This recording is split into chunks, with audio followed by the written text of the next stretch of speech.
Halo, perkenalkan nama saya Elizabeth Yada Karere, NIM 231010068, kelas A angkatan 2023, mata kuliah belajar dan pembelajaran. Di sini saya akan menjelaskan tentang 8 kecerdasan majemuk menurut pandangan individu. Dan saya memilih media pembelajaran PPT atau video Canva. Silakan menyaksikan videonya. Terima kasih. Definisi dari 8 kecerdasan majemuk, setiap orang memiliki profil kecerdasan yang berbeda-beda. Howard Gardner berpendapat bahwa setiap orang memiliki profil kecerdasan yang unik, di mana beberapa jenis kecerdasan lebih dominan daripada yang lain. 1. Kecerdasan linguistik. Kecerdasan linguistik ini merupakan gaya belajar linguistik atau disebut juga belajar verbal, dan membuat sebagian besar gaya belajar siswa keluar dari kata-kata tertulis dan lisan terlihat untuk memfasilitasi diskusi atau pembelajaran dan perdebatan kelas, dan banyak berbagai ide, dan para siswa akan mampu mengapresiasikan diri dan harus percaya diri, diberi kesempatan untuk berbicara di depan teman-temannya. Oleh karena itu, guru juga harus memberikan siswa kesempatan untuk tampil di depan teman-temannya. 2. Kecerdasan logis. Kecerdasan logis adalah pembelajaran logis, terkadang disebut pembelajar gaya matematika, yang merupakan tentang penyederhanaan dan penalaran. Ketika guru mengajar, maka harus berusaha memberikan pembelajar yang logis, jelas, dan memungkinkan tipe siswa senang dalam mengerjakan soal dan mencari jawaban dari soal tersebut.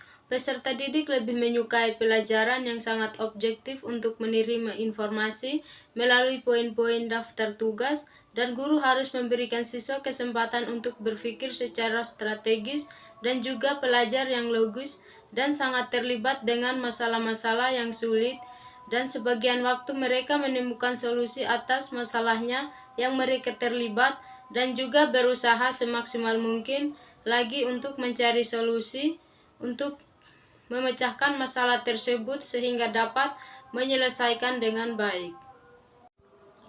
3. Kecerdasan spasial atau visual. Kecerdasan spasial atau visual merupakan kecerdasan menulis dan bicara.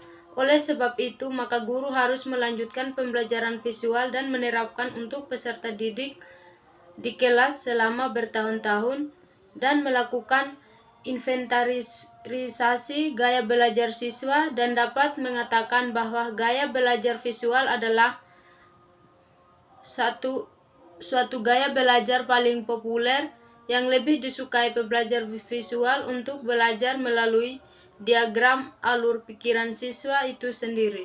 Pembelajar visual ini di mana peserta didik dapat belajar melukis, menggambar, dan membuat video tentang kasus yang mereka dapatkan dari kasus orang lain, dan ia menerima informasi melalui ruang dan arah pembelajar visual sehingga peserta didik berjuang dan mendapatkan karirnya dalam seni video tersebut dari arsitektur dan keterampilan dan kemampuan yang ia miliki.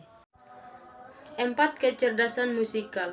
Kecerdasan musikal atau auditory kadang disebut juga pembelajaran aural atau bahkan pembelajaran musikal. Tipe siswa ini memanfaatkan suara, rima, dan musik. Menurut pandangan saya, zaman sekarang siapapun yang menyukai musik, dan ia akan mengerti bahwa musik yang terbaik akan menciptakan hubungan emosional dengan suara musik dan mengarahkan pada pemahaman yang terbaik. Pembelajar auditori sering bekerja sebagai teknisi suara musik dan bahkan penulis lagu. Hal ini merupakan gaya belajar siswa dalam pembelajaran yang diterapkan oleh guru. Nah, penting bagi setiap gaya belajar siswa dan bermanfaat bagi individu. 5. Kecerdasan kinestik. Pembelajaran kinestik juga disebut pembelajaran fisik, oleh karena itu peserta didik akan menikmati gerakan dan latihan saat mereka belajar. Sebagai guru mencoba dan memberikan para siswanya kesempatan untuk berjalan-jalan dan melakukan aktivitas dan menyediakan kegiatan kelas yang dirancang lebih baik untuk memungkinkan guru menyediakan kegiatan kinestik di kelas ketika siswa datang ke instruksi untuk menggabungkan kegiatan belajar langsung dengan menggunakan manipulatif dari proyek yang berbeda. Hal ini memungkinkan para siswa akan menemukan dan memainkan sejumlah olahraga yang berbeda dan merasa sangat aktif secara fisik. 6. Kecerdasan interpersonal. Gaya belajar pertama yang akan kita mulai adalah interpersonal. Pembelajaran interpersonal mendapatkan dari interaksi dengan orang lain. Pembelajaran ini akan memainkan ide-ide orang lain dan dapat dikembangkan oleh kelompok belajar kecil dan sesi bimbingan dari guru untuk mengakomodasi siswa. Pembelajaran di kelas peserta didik sebagai komunitas dan menghindari ceramah yang membosankan, dan guru harus memberikan kesempatan bagi siswa untuk bekerja dan belajar dari kelompok orang lain. 7. Kecerdasan intrapersonal.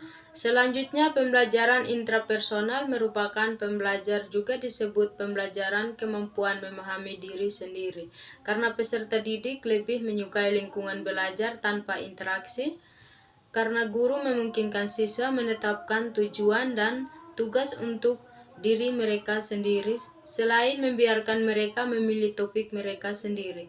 Para peserta didik ini akan mendapatkan manfaat dari beberapa jenis model pembelajaran yang berada di pembelajaran campuran, baik pembelajaran yang dipersonalisasi, model kelas yang menurut mereka paling terbaik, dan model pembelajaran sendiri.